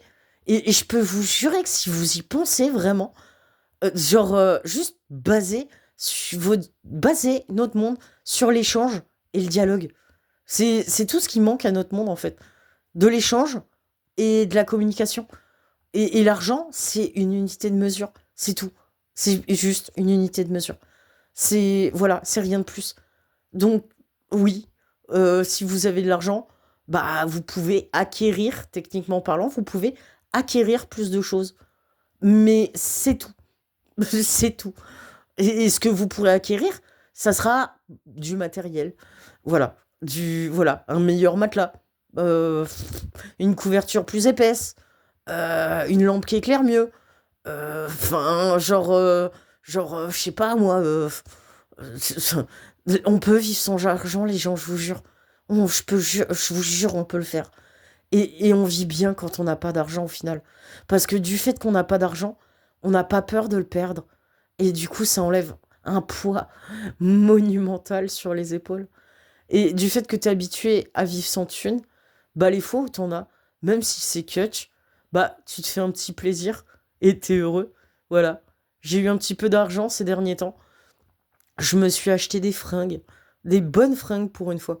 Pas des fringues que j'avais récupérées à droite à gauche, que je me traînais depuis des années, qui étaient usées, qui puaient la mort. Et je me suis acheté des petites fringues jolies qui me faisaient plaisir. Voilà. Je me suis acheté un t-shirt de mon chanteur préféré, Colum McGuinness. Et j'ai acheté un pull aussi, que j'aime trop, qui fait référence à Colum McGuinness, du coup. Et genre, et je l'aime trop, ce pull. Et voilà, et je suis heureux, les gars. Et mon t-shirt, bah, il m'a coûté 40 euros. Et mon pull, il m'a coûté 40 euros. Voilà, et je suis trop heureux. Donc, pff, l'argent, c'est de la merde, les gars. L'argent, c'est de la merde. Je vous jure. Vous avez pas besoin de ça pour réussir dans la vie. Vous avez tous vos bons, vos compétences que vous avez acquises au fur et à mesure de la vie. Et les compétences qu'on a dans la vie, c'est pas forcément celles qui nous aident à faire notre métier. C'est pas forcément celles qui génèrent de l'argent. Et si vous parliez tous ensemble, vous vous rendriez compte que tous ensemble, on peut s'en sortir. Mais vraiment. Parce que, bah, même si tu fais pas attention, bah voilà, tu cherches un dentiste. Ok, bah il y a des dentistes. Mais en discutant avec ton dentiste, bah tu vas te rendre compte que bah il a une passion, je sais pas moi, pour la poterie, pour le jardin, pour j'en sais que. Et en discutant avec lui, bah il va te donner des conseils sur le jardinage, des trucs comme ça. Et si toi, bah t'es dans un moment de ta vie où tu te disais ah putain j'aurais bien planté des patates dans mon jardin, bah de rencontrer un gars qui a la main verte et qui sait jardiner, bah ça te permet d'apprendre des trucs, ça te permet... Parler entre vous, les gens. C'est... Vous n'êtes pas défini par ce qui vous permet de générer de l'argent. Vous n'êtes pas un numéro. Vous êtes des gens. Et les gens, c'est des êtres vivants. Et les êtres vivants, eh ben, ça vit, en fait. Voilà. C'est... Pourquoi on envierait les chats parce qu'ils ont une vie de chat? C'est... Regardez les chats, voilà. Les chats, ils ont pas d'argent. Pourtant, même tout seuls, si on leur donne pas à manger, bah ils s'en sortent, ils survivent. Et ils font leur vie de chat, en fait. Les chiens, bon bah les chiens, oui, bien sûr que vivre avec les humains, ça fait qu'ils ont une vie plus confortable que des chiens sauvages. Mais ils génèrent pas d'argent, eux. Ils s'en sortent bien, ils sont heureux. Voilà, parce qu'ils ont à manger, à boire, ils ont des activités pour s'occuper, ils ont une famille qu'ils aiment, une famille qui les aime, et c'est tout. Et ils font ce qu'ils ont à faire dans leur vie de chien. Ils se posent pas la question de se dire, tiens, si j'apprends à rapporter la baballe, ça va me rapporter combien? Bah non. C'est, c'est voilà, quand vous apprenez quelque chose à votre chien, et qu'il l'apprend, et que les fois d'après, quand vous donnez un ordre à votre chien, avant d'obéir, il vous demande pas combien ça va vous coûter en fait. C'est, c'est, voilà, enfin, s'il vous plaît les gens, s'il vous plaît. Je comprends que tout ça, c'est dur à réaliser. J'étais comme vous avant d'arriver à la rue. J'étais comme vous. Et il y a des millions de gens à travers le monde qui ont grandi dans un contexte de société comme le nôtre et qui se sont retrouvés au plus bas de l'échelle sociale du jour au lendemain. Eh ben pareil. Et sur le coup, ils ont pris super cher, mais ils se sont débrouillés, ils ont appris à s'en sortir malgré ça. Et c'est de gens comme ça que je tiens ce genre de discours. C'est l'argent, c'est de la merde. Et le pire, c'est qu'on en a tous déjà conscience. Mais on est tellement omnubilé par ça, c'est tellement notre carotte que on a peur de ne pas pouvoir s'en sortir si on n'en a pas. Et malgré le fait qu'on a vraiment conscience de tout ce qui va pas dans notre société, dans notre monde, bah on baisse la tête, on courbe les chines, on fait quand même, et on est malheureux. Les gens qui dominent ce monde parce qu'ils ont de l'argent. Parce que c'est ça qu'ils ont mis en place, génération après génération après génération, pour toujours s'assurer d'avoir une vie confortable et toujours pouvoir s'assurer qu'ils ne craindraient jamais personne. Mais s'il n'y a plus d'argent, les gars, c'est qui ces gens-là en fait? Qu'est-ce qu'ils deviennent? Qu'est-ce qu'ils deviennent ces gens-là qui vous dictent votre conduite et qui vous dictent ce que vous devriez faire et ce que vous devriez être? Qu'est-ce qu'ils feront après? Parce que si tout le monde s'y met, même les forces de l'ordre qui sont sous le contrôle de l'État, voilà, qui sont contrôlées par l'État au service des citoyens, vous croyez qu'ils vont faire quoi, les mecs? Qui vont se retrouver à menacer absolument tout le monde avec des armes en leur disant retourne travailler? Bah non, ils pourront rien faire. La situation se réglera de manière ultra pacifiste parce que il y aura plus d'argent. Plus personne n'en aura, mais plus personne n'en fera. Donc les gens prendront ce qu'ils ont besoin, ils donneront aux autres, c'est que ça soit de manière physique ou autrement. S'il y a de la solidarité entre tout le monde fera pour tout le monde, peu importe que ça soit matériel ou pas en fait. Et du coup, bah, l'argent, il y en aura plus en fait, il y en aura plus besoin. Et du coup, tous ces rois du monde qui nous massacrent la gueule et qui bâtissent leur empire sur notre souffrance, bah ils l'auront profondément dans l'oignon et ils pourront rien faire. Parce que le seul truc qui pouvait les maintenir sur leur petit statut, c'est l'absence de moyens de communication. Mais à l'heure actuelle, les gars, avec le téléphone, avec Internet, tout le monde peut parler avec tout le monde. Donc, ils peuvent pas nous empêcher de communiquer ensemble. Ils pourront essayer, faire des restrictions, des interdictions de passer certains messages, de communiquer certaines informations entre nous. Bien sûr, ils essaieront forcément de faire de la restriction. Mais ils pourront pas y arriver. Ils pourront pas y arriver, les gars. Internet, c'est la plus belle création de l'humanité. Parce que c'est un objet, c'est une conception qui permet d'ouvrir la communication entre tout le monde. 8 milliards putain d'êtres humains sur la planète qui peuvent échanger en temps réel de n'importe où à n'importe qui. Enfin, de n'importe qui à n'importe qui. Et ça, même si tu parles pas la même langue. Rendez-vous compte du potentiel d'Internet. Vraiment, vraiment les gens. La communication et l'échange, c'est la clé de tout. Seul, oui, on va plus vite. Mais ensemble, les gars, putain, on va plus loin. Je vous jure, je veux pas rentrer dans des discours politiques à la con. Moi, la politique, je m'en cogne en fait. J'en ai rien à foutre. Et que les gens soient d'accord ou pas d'accord avec moi, juste je communique en fait. Après, vous écoutez ce que je dis. Vous faites sens ou pas dans votre tête. Vous analysez ce que je dis en fonction de ce que vous avez vécu. Vous ressentez ce que je dis de la manière dont vous le ressentez. Et vous en faites ce que vous voulez, les gars. Mais juste, posez-vous la question. Juste ça. Posez-vous la question. Et je vous assure, on pourra me traiter de complotiste et de tout ce que vous voulez. Je vous jure, c'est possible. Je vous jure. Et du fait qu'il y aura plus d'argent, tous ces gros pollueurs et tous les gens qui saccagent la planète pour leurs grosses industries de merde qui pourrissent la planète, bah ils seront obligés de s'arrêter. Ce qui fait que nous, on vivra mieux. Mais petit à petit, notre monde aussi, il ira mieux. Des inventions qui permettent d'avoir accès à des énergies renouvelables, il y en a plein, les gars.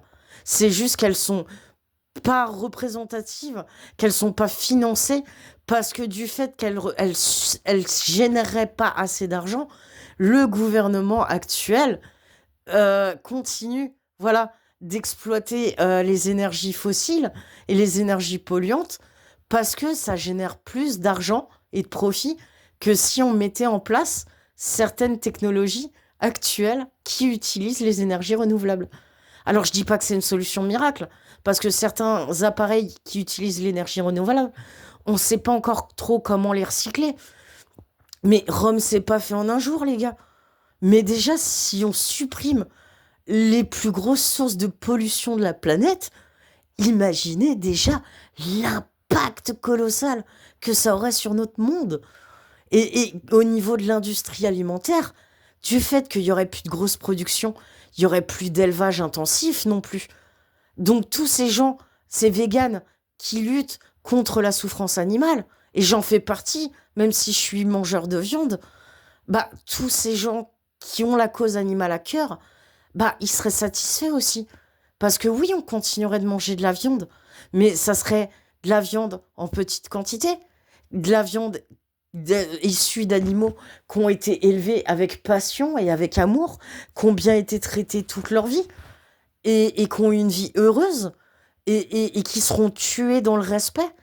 Et du coup, bah, ça sera plus un problème de consommer de la viande ou des produits issus de l'animal parce que on l'aura fait avec équilibre.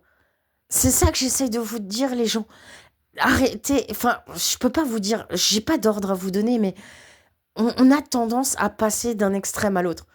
Dès qu'on vit une situation qui nous rend malheureux, on se confine dans son total opposé. C'est ah, il m'est arrivé une expérience négative, bah bam, je rejette en boucle. Et genre, je fais en sorte de plus jamais me confronter à. Je passe dans un opposé radical. Il y a du bon et du mauvais dans tous les gars. Parce que le principe même du bon et du mauvais, c'est une conception de l'humanité. Quand les animaux font quelque chose, ils se disent pas tiens, je vais faire ça parce que c'est gentil. Oh non, faut pas que je fasse ça parce que c'est méchant. Non, les animaux, ils font ce qu'ils ont à faire. Et quand ça crée des tensions avec leur environnement, ils communiquent ensemble à leur manière pour essayer de gérer le conflit. Voilà, c'est comme ça qu'ils font. Donc oui, quand deux chiens qui se connaissent pas se rencontrent, bah il y a une chance qu'ils s'entendent pas et qu'ils se mettent sur la gueule. Bah donc quand c'est comme ça, chaque humain récupère son chien et l'empêche de se mettre sur la gueule et puis c'est tout. Bah si on le fait avec nos chiens, pourquoi on pourrait pas le faire avec nous-mêmes en fait? Genre voilà, c'est logique. Et la plupart du temps, bah quand deux chiens qui se connaissent pas se retrouvent dans le même environnement, ils sont méfiants au début, ils se sentent, ils apprennent à se connaître et puis ça se passe bien en fait. Voilà, voilà les gens, la communication et l'échange, c'est tout. Et c'est le plus grand conseil que je puisse donner. Voilà, si vous aussi à un moment dans votre vie, vous allez pas bien et vous avez envie que ça change, commencez par la communication. Alors c'est pas facile, parce que plus on a des choses qui nous hantent, plus on a peur de les communiquer, parce que on a peur que les gens nous jugent, on a peur que les gens ne comprennent pas, parce que c'est pas ce qu'il y a au fond de nous qui est représentatif de ce qu'on est en fait. Il y a du bon, il y a du mauvais en chacun d'entre nous. Et, et au final, la plupart du temps, cette notion qu'on a du mauvais de nous-mêmes, c'est quelque chose qu'on n'assume pas, dont on a honte. Donc c'est quelque chose qui est difficile à mettre sur la table, à mettre avec à cœur ouvert avec quelqu'un.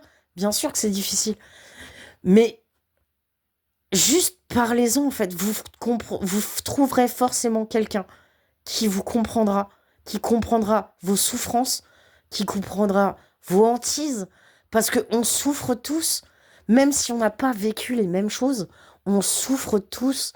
Et du coup, bah, vous trouverez toujours quelqu'un pour parler à cœur ouvert, et vous verrez que ça fait du bien.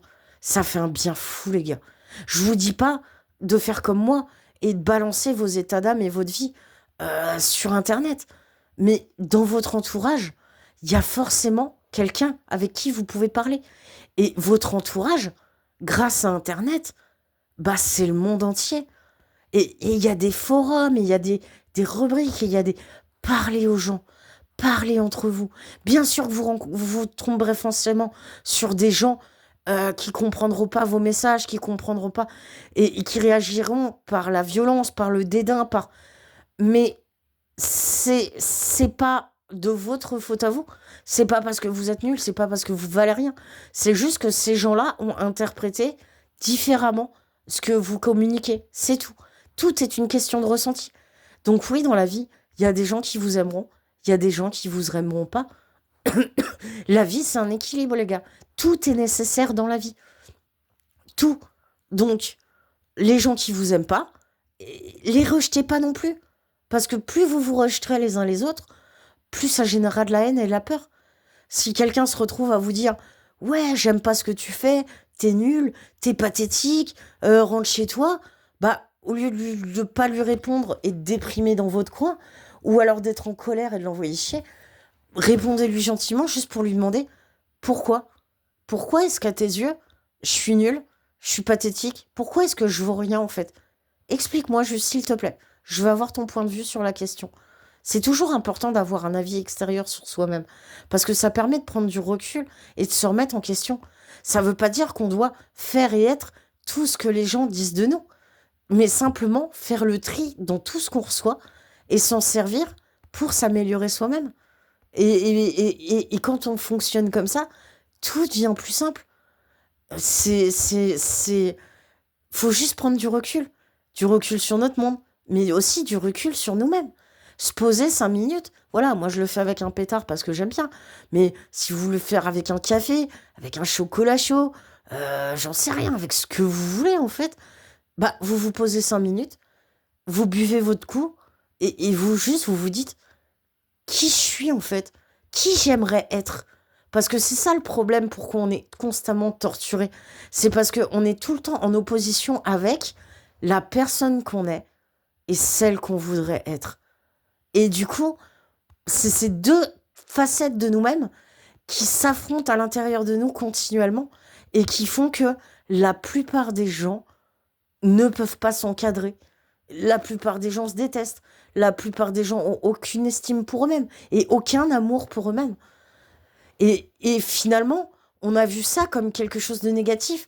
Et les gens qui s'aiment, les gens qui ont conscience de leur qualité, de leur valeur intrinsèque, de leur bon côté, les gens qui s'apprécient sont très mal vus, sont très mal perçus. Et c'est de l'égocentrisme. Non, en fait, les gars, c'est juste que apprécier, arriver à s'apprécier soi-même, c'est tellement difficile que le jour où tu y arrives, bah ouais, t'es heureux en fait. Parce que tout devient plus facile. Tu deviens en phase avec toi-même. T'as parfaitement conscience que, bah ouais, t'es pas parfait. Mais, bah, t'es toi-même en toutes circonstances. Et quoi qu'il arrive, bah, tu continues d'apprendre de ce qui t'entoure et de t'améliorer et de te bonifier au fur et à mesure du temps. C'est tout.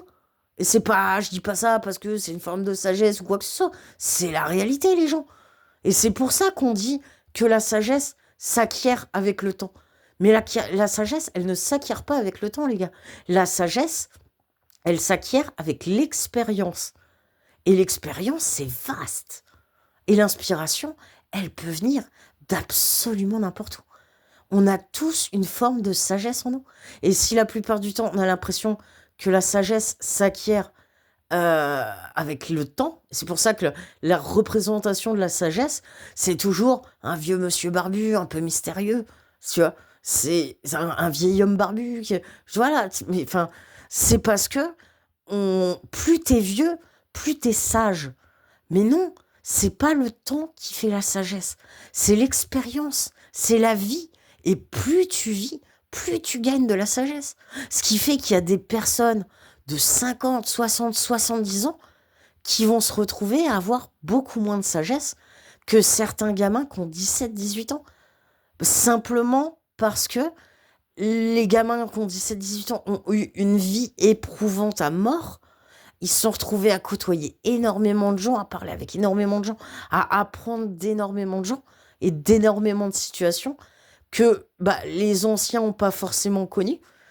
Et du coup, il y a des gamins qui ont une forme de sagesse qui est au moins équivalente à des vieilles personnes ou des personnes d'âge mûr. Enfin, communiquez entre vous les gens, s'il vous plaît, je vous jure, l'inspiration, elle peut venir de n'importe où. On peut faire de la philosophie sans forcément avoir lu des livres de grands philosophes, parce que la philosophie, elle est partout. On peut avoir de l'inspiration partout. On s'inspire de tout pour créer, et tout nous inspire. Et- et- je perds mes mots, je suis désolée, mais c'est juste que ah, parler de tout ça après tout ce temps, c'est des choses que j'ai gardées en moi depuis tellement longtemps. Et pour moi, maintenant, tout ça, ça fait évidence. Et j'aimerais en fait que les gens se mettent juste à y réfléchir. Pas parce que ça va forcément changer leur vie comme ça a changé la mienne, mais parce que je suis sûre que ça peut aider.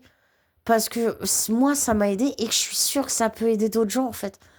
Après, mes opinions sur la vie, mes opinions sur le monde, tout ça, c'est moi, c'est pas important. Mais juste communiquer entre vous, les gens, et échanger de toutes les manières possibles. C'est. Vous apprendrez de tout le monde, mais tout le monde apprendra de vous. C'est ça la vie, c'est un équilibre. Tu donnes et tu reçois. Et plus tu donnes, plus tu reçois. Et la thune, c'est de la merde, les gars. C'est La thune, c'est du bousin. Vous voulez faire des études, vous voulez apprendre quelque chose. Allez sur des forums, renseignez-vous, essayez de rencontrer des gens qui savent faire ce que vous faites, essayez de vous rencontrer et apprenez les uns des autres. Il n'y a pas besoin d'argent pour ça. Les gens dont c'est une passion, ils auront toujours le plaisir de transmettre leur savoir et leurs connaissances. Et les gens qui reçoivent, non seulement ils apprennent à faire ce qu'ils avaient envie d'apprendre, mais en plus de ça, ils ont l'occasion de rencontrer des gens qui partagent leur même passion. Et ça crée des liens. Et enfin, voilà, quand je dis ça, je pense surtout à la musique, par exemple. Mais, mais ça peut être pour tout, en fait. Vous aimez l'ébénisterie? Essayez de rencontrer des ébénistes. Vous aimez la poterie? Essayez de rencontrer des potiers. Enfin, enfin, et je dis des potiers, mais ça peut être des gens qui aiment la poterie. Enfin, on peut apprendre de tout le monde. C'est pas parce que les gens génèrent ou pas de l'argent grâce à leur art qu'ils sont plus ou moins légitimes. Il y a des gens qui gagnent pas une thune de leur art et qui font des trucs de dingue. C'est, L'art, c'est subjectif, c'est propre à chacun, c'est une forme de sensibilité. Ça devrait pas être monnayable dans le sens où chacun apporte la valeur d'une œuvre à sa propre interprétation. Et la valeur d'une œuvre n'aura pas la même valeur pour celui qui l'a fait ou pour les différentes personnes qui y seront confrontées ou qui... Parlez entre vous, les gens, s'il vous plaît. L'humanité est si créative, bordel. Regardez en arrière, regardez tout ce qu'on a bâti ensemble, regardez tout ce qu'on a créé, bordel de merde. Je veux dire, oui, ok, on n'est pas différent des chiens et des chats, mais merde, on a un cerveau créatif de pouces opposables et regardez ce qu'on a réussi à faire avec tout ça. Sans déconner. C'est, on peut être fier de nous, les gars. On peut être fier de ce qu'on a accompli. Oui, l'humanité fait de la merde, mais tout le monde fait de la merde. Mais aujourd'hui, cette merde, on s'en rend compte, on en prend conscience, et on a un moyen de pouvoir changer tout ça. Si on le fait ensemble. Et pour le faire ensemble, les gars, peu importe la valeur que vous voulez, qui vous fait vibrer, peu importe la cause dans le monde que vous voulez défendre, c'est communiquer entre vous, communiquer entre vous. Et ce monde, non seulement on pourra le changer, mais c'est un monde qu'on aura bâti fièrement, petit à petit, tous ensemble. Un monde qui ressemblera à personne d'autre qu'à nous tous. Alors oui, ça sera pas un monde parfait. Et heureusement, parce que putain, on s'y ferait chier sinon. Mais, mais ce monde, il sera beau. Il sera pas parfait, mais il aura été bâti par chacune de nos petites mains. On est tous des créatifs. On est tous des artistes. Chacun à notre manière. Et, et on a tellement poussé le truc tellement loin qu'aujourd'hui, même notre propre corps est devenu un objet d'art. Ah, on peut tout faire ensemble, les gars. On peut tout faire ensemble. On est tellement créatifs que même notre enveloppe charnelle est devenue un moyen qu'on a de créer tous ces gens qui modifient leur corps, que ça soit en faisant du sport ou autre chose.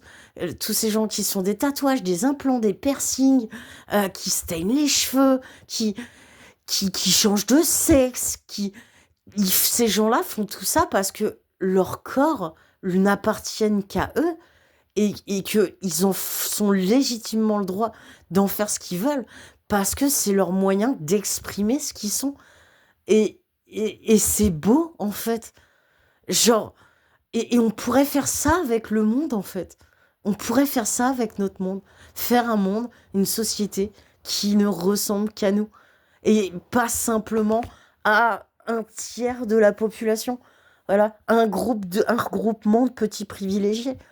C'est, on est tous légitimes. On appartient à ce monde.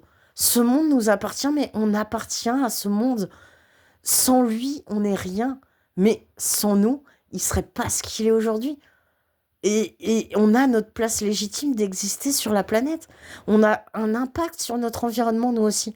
Et si demain l'humanité entière venait à disparaître, bah le monde aurait beaucoup de mal à s'en remettre.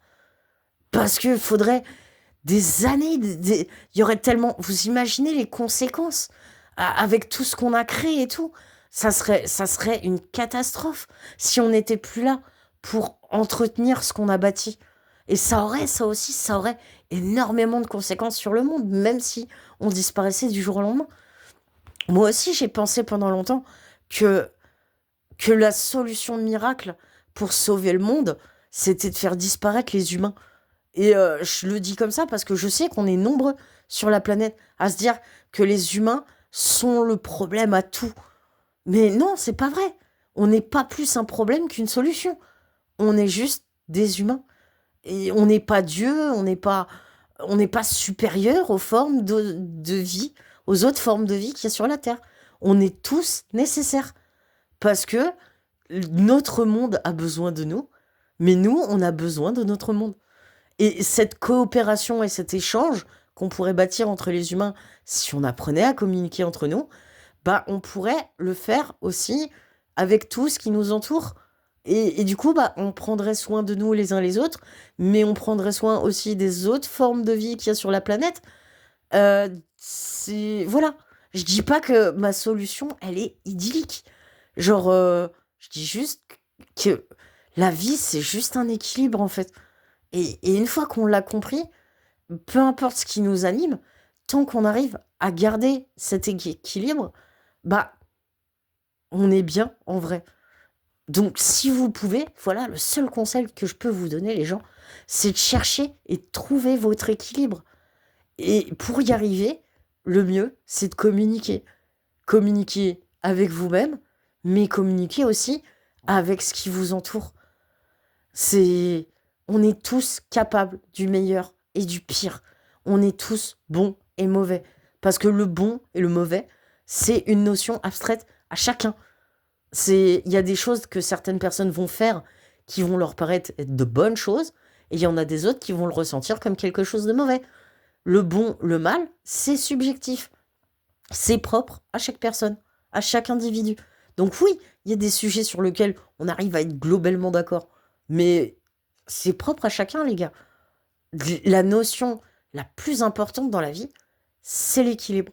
Voilà, c'est tout. Et pour trouver son équilibre, faut apprendre à se connaître soi-même. Faut être honnête avec soi-même. Faut être objectif avec soi-même. Et quand on n'arrive pas à être objectif avec soi-même, c'est parce qu'on n'a pas assez de recul sur nous-mêmes. Parce que on se voit de l'intérieur uniquement. Mais il y a une différence entre ce qu'on est et ce qu'on dégage. Parce que du fait que les gens nous voient de l'extérieur, on fait toujours en sorte de leur montrer que le meilleur de ce qu'on est.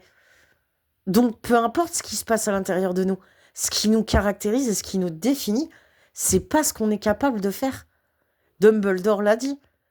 C'est pas ce ne sont pas nos aptitudes qui déterminent ce que nous sommes. Ce sont nos choix. C'est- Voilà, les gars. Juste, l'inspiration, elle peut venir de partout. Et c'est à force de piocher un petit peu partout que j'en ai tiré mon propre idéal de vie, que j'ai construit mes propres valeurs, mes propres manières de voir le monde, que j'ai trouvé les propres réponses à mes questions. Il n'y a pas quelqu'un un jour dans votre vie qui va débarquer et vous dire la vie c'est comme ça, comme ça, comme ça c'est vrai, ça c'est vrai, ça c'est vrai, ça c'est pas vrai, c'est pas vrai, c'est pas vrai. Parce que la vérité au sens propre n'existe pas. C'est tout est sujet à notre propre interprétation. Donc la vérité absolue, au sens où on l'entend, ça n'existe pas. Et même dans des domaines comme la science, tout le monde se base sur la science. Ouais, on n'a jamais prouvé que ça c'était possible, donc c'est pas possible. Bah, on sait pas, les gars, en fait. Tout ce qu'on sait, c'est que la science ne l'a pas prouvé. Ça veut pas dire que d'ici 50, 100 ans, 200 ans, bah, on n'aurait peut-être pas créé une technologie qui nous permette d'affirmer ou pas ce à quoi on croyait. Et donc oui, la science, ça peut être pratique pour ce qu'on a réussi à prouver. Mais même ça, c'est pas une valeur en soi, parce que il y a des trucs qu'on a prouvés il y a pas mal de temps, et avec le recul et plus d'informations, on s'est rendu compte que bah on n'était peut-être pas si sûr en fin de compte, en fait. Donc la vérité, au sens propre la conception même du mot vérité, n'a aucun sens. Et pourtant, on est constamment en quête de cette fameuse vérité. Mais la vérité, c'est celle que vous faites, en fait. Donc si pour vous, c'est important de trouver la vérité, bah parlez avec vous-même, parlez avec les autres et composez votre vérité en fonction de ce en quoi vous croyez et ce en quoi vous ne croyez pas. Et ça ne veut pas dire qu'à un moment dans votre vie, vous rencontrez pas quelqu'un ou vous serez pas dans une situation où vous changerez pas d'avis, en fait. Mais c'est pas grave. C'est pas grave. Parlez les uns aux autres, s'il vous plaît. C'est pas parce que on est différent, c'est pas parce qu'on a des points de vue différents sur le monde que certains humains ont plus de valeur que d'autres. Aucune vie n'a plus de valeur, n'est plus légitime d'exister sur Terre que les autres. On est tous des formes de vie. Donc, on a tous la légitimité de vivre, en fait. C'est, voilà. À partir du moment où tu viens au monde, t'as le droit d'exister. Voilà.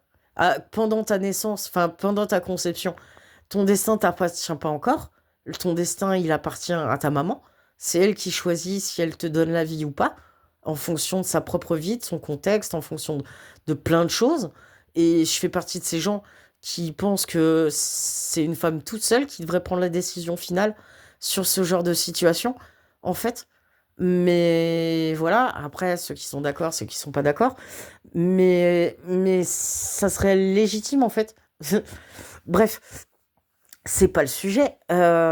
Mais à partir du moment où tu viens au monde, où tu respires par tes propres moyens, bah, bah en fait, ta vie, elle appartient qu'à toi. Donc bien sûr, les premiers temps, c'est ta famille qui va s'occuper de toi parce que t'es pas capable de le faire. Mais au fur et à mesure de ta vie, tu vas gagner en autonomie.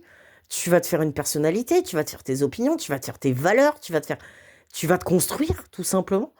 Et c'est pas parce que tu te construis de manière différente des autres que t'es plus ou moins légitime d'exister, en fait.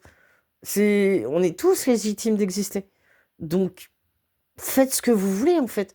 Essayez de devenir cette personne que vous avez envie d'être.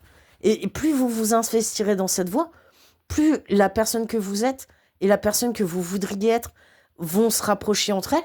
Et petit à petit, elles vont fusionner. Et à la fin de votre vie, bah, vous serez vous, dans toute votre amplitude. C'est tout. C'est... Enfin, c'est tout. C'est ma vision du monde. Voilà. C'est comme ça que je vois les choses. C'est comme ça que j'ai... C'est comme ça que j'ai trouvé la paix intérieure. Voilà. C'est tout ce que je vous raconte. C'est comme ça que j'ai trouvé la paix intérieure. C'est le cheminement, c'est tout le cheminement que j'ai fait sur moi-même. Tout le travail que j'ai fait sur moi-même depuis la dernière fois. Et puis même avant. Parce que le fait de toujours se remettre en question pour essayer de s'améliorer, c'est toujours quelque chose que j'ai essayé de faire. Justement parce que j'étais constamment en opposition avec la vision que j'avais de moi et ce que les gens disaient de moi, ce que mes proches disaient de moi. Sauf qu'au début, je décrédibilisais constamment leurs propos en me disant que s'ils étaient gentils avec moi, s'ils me disaient toutes ces flatteries, s'ils me faisaient tous ces compliments, c'était simplement parce que c'était mes amis et qui m'aimaient et qui voulaient être gentils. Mais non, en fait, c'est genre, on a des qualités, on a tous des qualités, on a tous des points forts. Et ces points forts, on a tous du mal à les voir. Donc quand quelqu'un vous dit, bah voilà, qu'il aime passer du temps avec vous, parce que vous êtes quelqu'un de comme ça, comme ça, comme ça, parce que vous lui faites penser à telle personne, ou parce que, enfin, pour plein de raisons, bah croyez-le en fait. Bah, croyez-le en fait. Parce que bah il vous voit de l'extérieur. Donc il voit pas la personne que vous êtes. Il voit la personne que vous voudrez, que vous avez envie d'être. C'est, voilà. Donc, et c'est gratifiant de ouf.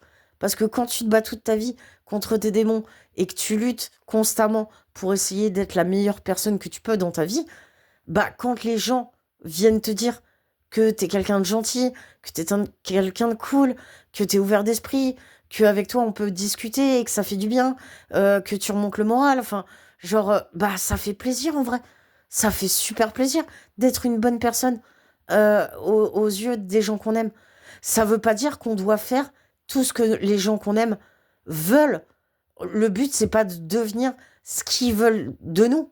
Le but, c'est de devenir nous, mais d'avoir l'équilibre nécessaire pour qu'ils puissent nous aimer et nous apprécier à notre juste valeur, en fait. Donc c'est plus facile avec la famille et les amis dans la plupart des cas parce que bah c'est des gens qu'on connaît depuis longtemps, donc c'est des gens qui nous connaissent bien et c'est des gens qu'on connaît bien aussi. Mais en vrai, on est en connexion avec tout le monde, les gars. Tout le monde. Il y a tout qui peut lier tout le monde, n'importe qui. Vous pouvez tous vous retrouver à avoir au moins un point commun avec quelqu'un. N'importe qui. N'importe qui. Juste communiquer ensemble. Communiquer ensemble. Et si je puis me permettre une dernière suggestion, c'est la première valeur que ma maman m'a inculquée. Et cette valeur, elle est super importante. Donc j'aimerais la partager avec vous et vous en faites ce que vous voulez. Mais dans la mesure du possible, essayez de ne pas faire aux autres ce que vous ne voudriez pas qu'ils vous fassent.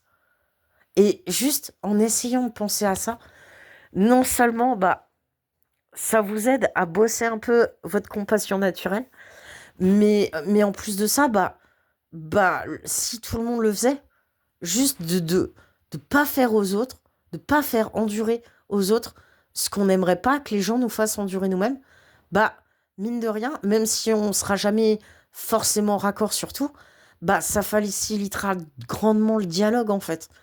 Et du coup, bah, en partant de ces 3 postulats-là, voilà, genre, la communication, le bien-être intérieur, l'équilibre, tout ça et genre, essayer de voilà, essayer de pas faire aux autres ce que vous voudriez pas qu'on vous fasse et je dis pas que c'est la recette du bonheur, les gars, mais pour moi, en tout cas, c'est ce qui a marché.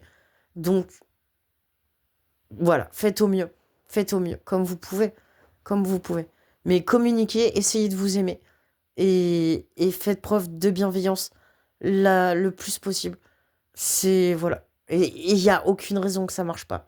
Je vous assure, les gars, il y a aucune raison que ça marche pas. Voilà. Ah putain, ça fait un bien fou, sa mère. Ah là là. Bon, bah là tout de suite.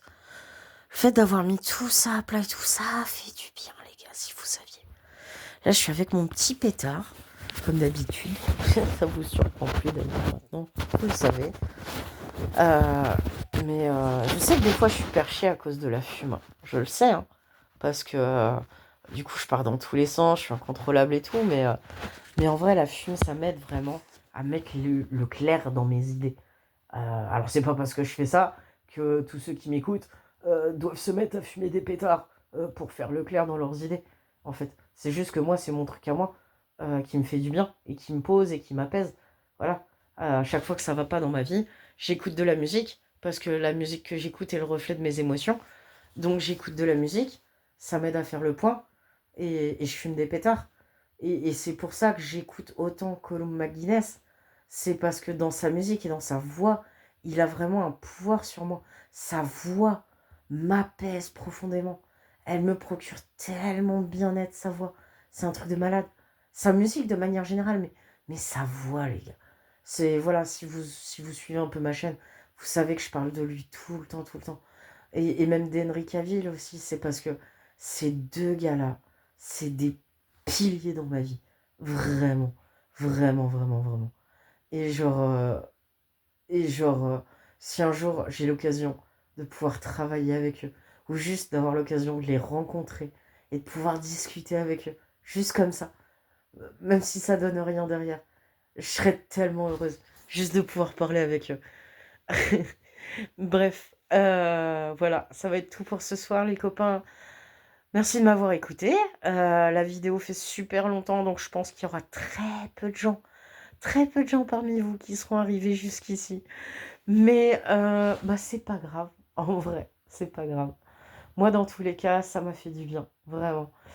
Voilà, je vais vous laisser ici, les petits loulous. Et puis, je vous dis à bientôt. Je vais essayer d'uploader la vidéo dès que je peux. Avant, c'était galère d'uploader, donc j'ai d'autres vidéos que j'ai enregistrées mais que j'ai pas uploadées. Et je sais pas en vrai si je les uploaderai à un moment ou pas. Mais celle-ci, dans tous les cas, je vais l'uploader. Et en plus de ça, vu qu'il y a... Comment? J'ai un ordinateur maintenant.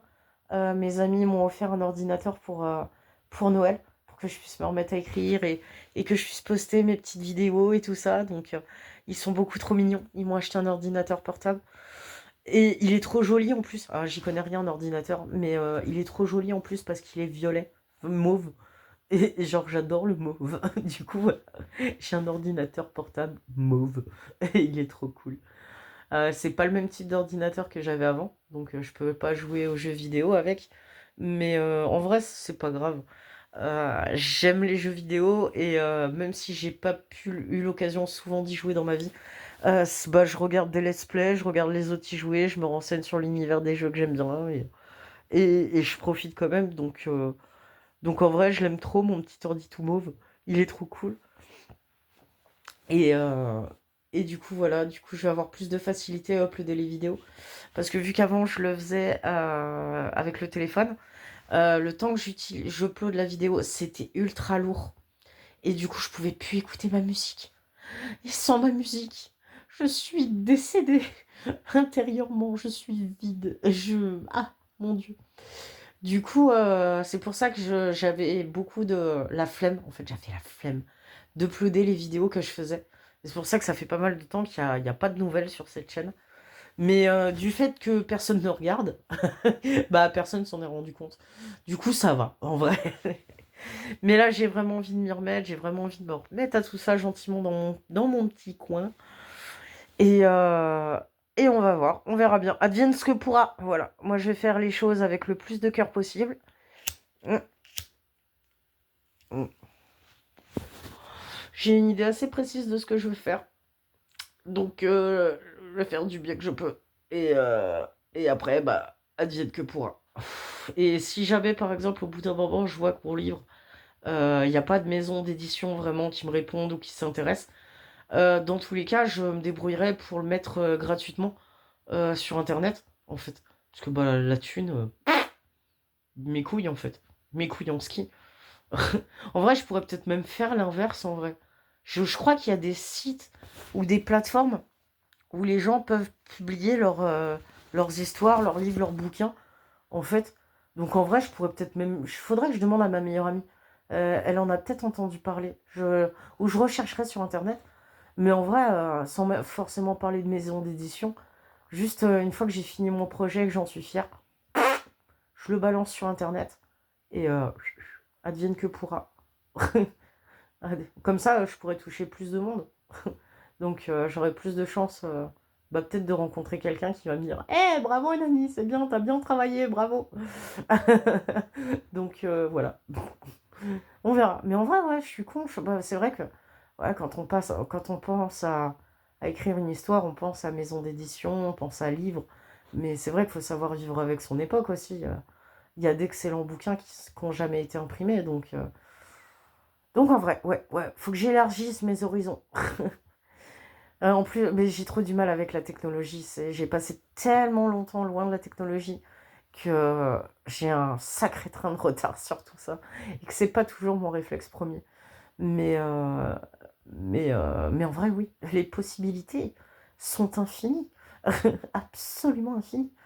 Donc, donc voilà. Ah, ah, ça fait du bien. Oh la vache. Oh les gars, en ce moment, ouais, ça va être très prétentieux, mais en ce moment, qu'est-ce que je m'aime. J'ai que de bonnes idées, je me sens super bien. Pour la première fois de ma vie, les gars, je m'aime. Alors, je dis pas que je suis parfaite ni quoi que ce soit, je suis pas. Mais en vrai, je suis à l'aise avec moi-même et je suis fière de moi. Donc, j'espère que ça va continuer. Et peut-être que, bah, à force de m'aimer un peu plus et d'avoir confiance en moi et d'être sûr de moi, bah, peut-être que c'est ce que je transmettrai autour de moi. Et advienne que pourra. Prenez soin de vous, les loulous. Soyez heureux, soyez vous-même dans toute votre amplitude. Allez, salut!